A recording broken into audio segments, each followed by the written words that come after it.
When you think about the founding fathers, you probably think of some of the big names like Benjamin Franklin, Thomas Jefferson, Samuel Adams. Well, it's not a coincidence that these iconic patriots all helped draft and sign the Declaration of Independence in the summer of 1776.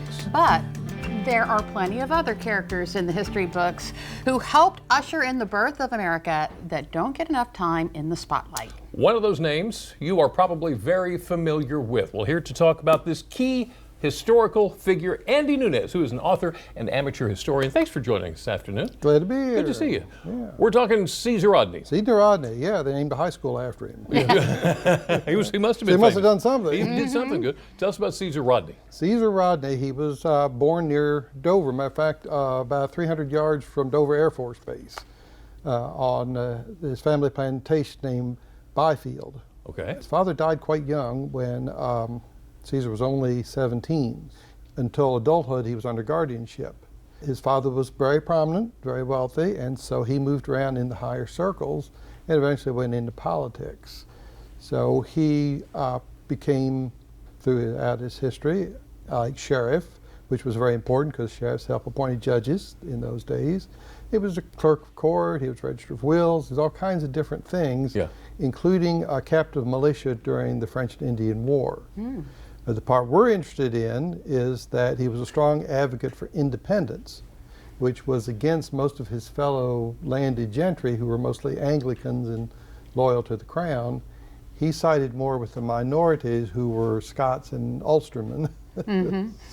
So how does he work into the Declaration of Independence? Sure. Well, he was part of the Continental Congress because of his views. And on June the 15th, he helped get the vote through the Delaware State House to go for independence instead of remaining loyal. So he and Thomas McKean and George Reed were the three delegates that went up there to Philadelphia to hash out things. Now, meanwhile, Rodney, who was a general in the Delaware State Militia, had a problem with some loyalists, known as Tories, that were giving trouble back home in Dover, so he had to go back home. Well, he was going through all that mess when he got a message from his friend McKean that George Reed didn't want to agree to independence and they were at a tie. Oh boy.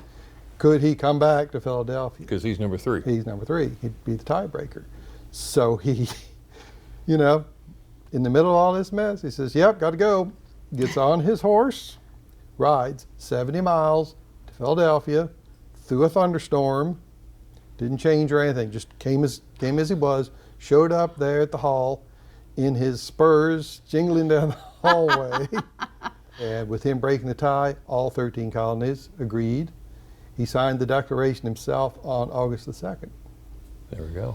So how about that? That's so he was important. He was big in Delaware history. Yes, he was. For other things as well. He was, because not only was he all these other things, he also made sure that the Delaware troops were supplied and equipped. He became the first president of Delaware. They didn't want to call them governors, they called them presidents. And the interesting factoid about that is his forebears were Italian. So some people consider him the first Italian-American governor in America. Oh, that's interesting. So he served in that capacity till 1781, which was the Battle of Yorktown, and he retired because he'd gotten face cancer. And it had disfigured him so badly, of course there was no treatment for it those days, he had to wear a green cloth over his face wherever he went. So it had taken so much out of him that he said, look, I'm done, guys. But he wasn't. They kept saying, we need you, you. Can you be on the committee for the Constitution and all kinds of other stuff? And he says, no, I'm too sick. We'll meet at your house. Wow. They really wanted him. They really wanted him bad. So he died in 1784, and his grave is unmarked. Nobody knows exactly which grave is his on Byfield. Because it's unmarked. Yeah. But luckily, we have a statue for him up in the D.C. at Capitol because of his contribution. And if you have a Delaware State quarter, he's on the back on his horse. There you go. Yeah, So, interesting. How about that? Andy Nunez, thank you. Sure. Always interesting stories you bring to us.